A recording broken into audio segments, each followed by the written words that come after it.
ఒక అందమైన గ్రామం దగ్గర పచ్చని చెట్లతో నిండిన చిన్న అడవి ఉండేది.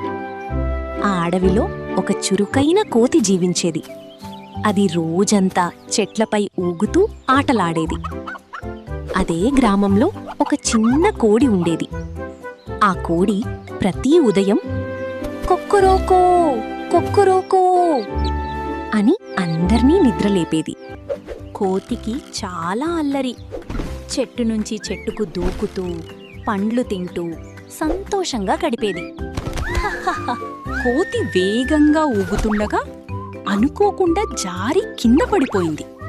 అయ్యో, అది కాలు నొప్పితో బాధపడుతోంది. అది చూసిన చిన్న కోడి వెంటనే పరుగెత్తుకుంటూ వచ్చింది. నీకేమైనా అయ్యిందా? కోడి కొద్దిగా నీళ్లు తీసుకొచ్చి కోతికిచ్చింది. కోతి ఆశ్చర్యపోయింది.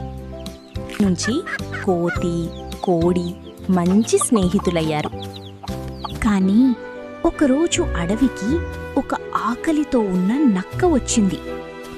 ఈరోజు నాకు మంచి భోజనం దొరికింది అని కోడిని చూసి అనుకుంది. కోడి భయంతో పరుగెత్తింది. కాపాడండి, కాపాడండి! అది చాలా భయపడుతోంది.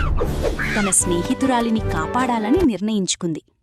కోతి చెట్టు మీదకి ఎక్కి పెద్ద మామిడి పండ్లు నక్కపైకి విసిరింది. ధం ధం! అయ్యో! నక్క భయపడిపోయింది. కోడి కన్నీళ్లతో చెప్పింది, నువ్వు నా ప్రాణం కాపాడావు. కోతి నవ్వుతూ చెప్పింది, నిజమైన స్నేహితులు ఎప్పుడూ తోడుంటారు.